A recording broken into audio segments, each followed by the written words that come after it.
Em nome do Pai, do Filho e do Espírito Santo. Enviai, Senhor, o vosso Espírito, e tudo será criado, e renovareis a face da terra. Amém.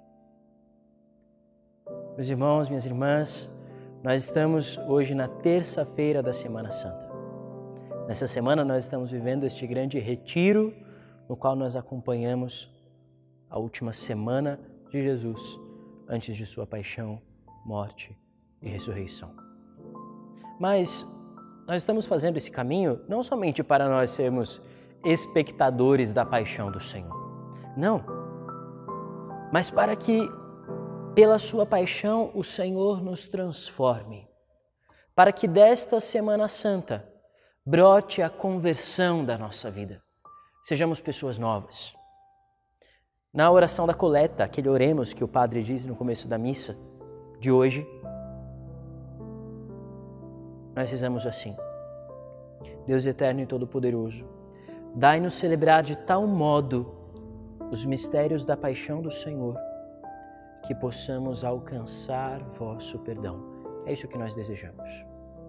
Nós desejamos alcançar o perdão do Senhor pelos nossos pecados, pelos méritos do sangue de Cristo na cruz, para que assim perdoados, cheios do Espírito Santo, nós sejamos elevados à maravilhosa condição de filhos de Deus.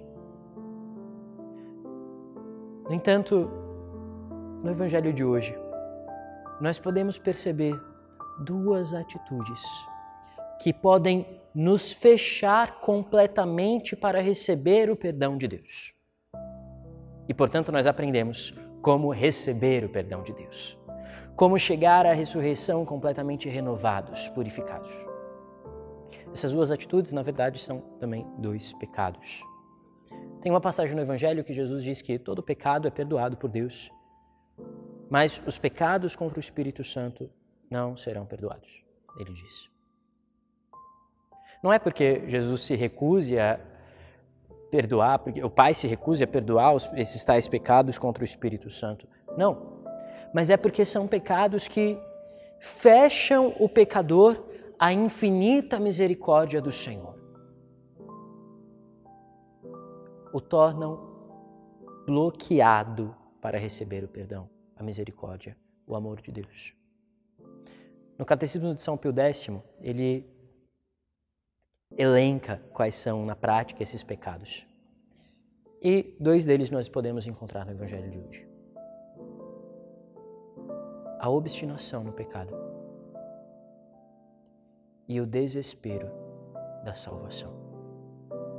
A obstinação no pecado significa ser tomado de tal modo pela malícia do pecado, que por mais que o Senhor me envie graças de arrependimento, por mais que o Senhor dê provas do amor dele por mim, por mais que o Senhor seja providente na minha vida, por mais que ele me dê muitas e muitas graças, eu não me converto.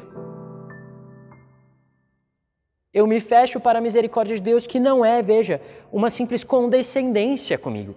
Não, a misericórdia de Deus é poderosa para me transformar por dentro, para me tirar do pecado. E Judas estava obstinado. É por isso que Jesus diz para ele: o que você tem para fazer, faça logo. É por isso que Jesus diz para ele isso. Não é que Jesus tenha desistido dele, mas é que, conhecendo o coração dele, sabia da obstinação que havia. E sabia que quanto mais ele insistisse, Judas, não faz isso, volta, mais revolta se criaria no coração dele. Meus irmãos, que isso nunca aconteça conosco. Se existe algum princípio disso em nossas almas, que nós, nesta Semana Santa, nos abramos para o Espírito Santo nos convencer da malícia do pecado, nos convencer de que o pecado nos levará à morte, para que assim nos convertamos, para que assim aceitemos o projeto de Deus para a nossa vida. Pedro também caiu no pecado, Pedro também traiu o Senhor. Mas houve uma diferença. Ele caiu por fraqueza. Ele caiu por covardia, por medo. Ele não tinha uma intenção previamente premeditada de trair o Senhor. Muitas vezes nós sim planejamos até o nosso pecado. Isso é uma desgraça horrível. Mas o que não pode acontecer é se obstinar de tal modo que uma semana de graça como essa que nós estamos vivendo, em que o Senhor tem falado conosco de tantos e tantos modos, nós nos fechemos e nos recusemos a nos converter. Mas existiu uma outra coisa que foi ainda pior. E que prova que havia não somente uma forte determinação a pecar, mas uma obstinação, que foi o desespero da salvação. Desesperar da misericórdia de Deus. O que é desesperar? É deixar de acreditar que o Senhor pode me salvar. É achar, por puro orgulho, que o meu pecado é maior do que a misericórdia do Senhor. Não importa qual tenha sido o seu pecado, meu irmão, minha irmã. Não importa o quão grave tenha sido o teu pecado. Deus quer te perdoar. Deus te ama. O sangue de Cristo foi derramado por você. A tua vida valeu a vida entregue de Cristo na cruz. Os braços abertos de Jesus estão te esperando para te perdoar. E do alto da cruz o Senhor diz, olhando para mim e para você: Pai, perdoa-lhes, eles não sabem o que fazem. Judas, após o pecado, desesperou e por isso tirou a própria vida. Pedro se arrependeu, chorou amargamente o seu pecado. Não porque não era aquele choro assim, aquele choro orgulhoso, aquele orgulho ferido, como eu pude fazer isso? Não, isso não vem de Deus.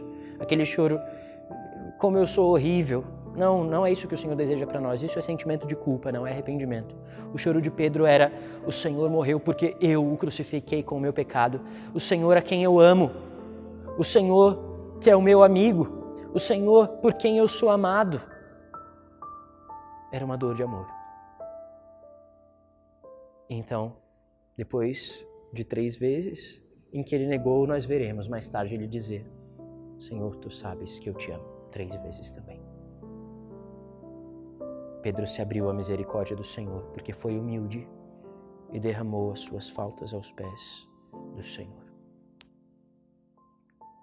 Eu quero insistir agora em algo que eu já disse em outra homilia diária, agora desse tempo quaresmal, no exercício do ato de contrição perfeita.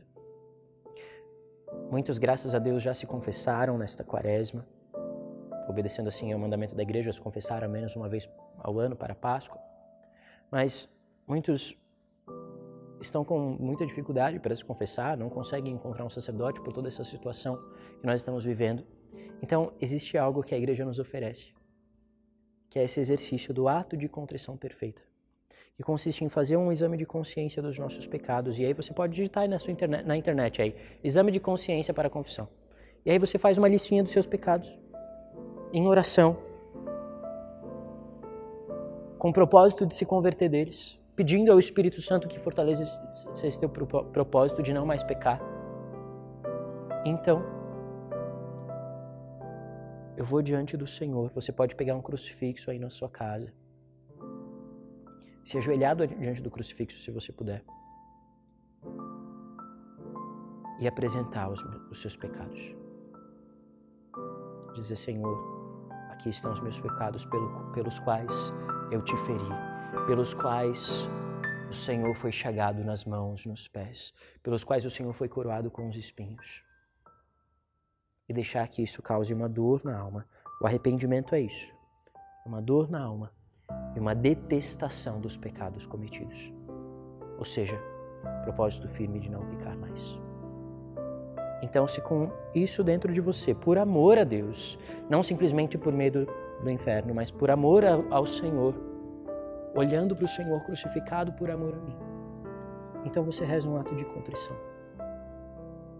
Por exemplo, aquele simples: meu Deus, eu me arrependo de todo o coração de vos ter ofendido, porque sois tão bom e amável, perceba por amor.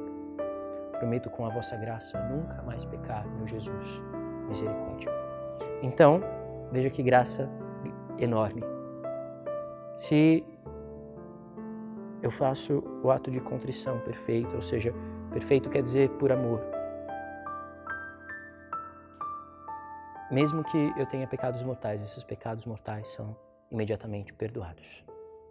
Desde que haja um propósito firme e sincero de, assim que possível, procurar um sacerdote e se confessar. Faça isso. Se possível hoje, aproveite esse evangelho. Perceba os momentos em que também você traiu o Senhor e que eu traí o Senhor. Para que assim cheguemos na Sexta-feira Santa, unidos no amor à cruz de Cristo. E no domingo, aliás, no sábado já, quando cantarmos Aleluia na Vigília Pascal, interiormente ressuscitemos com Cristo. Que sejamos não como Judas desesperado, mas como Pedro arrependido. E o Senhor nos dará o seu perdão. Em nome do Pai, e do Filho, e do Espírito Santo. Amém.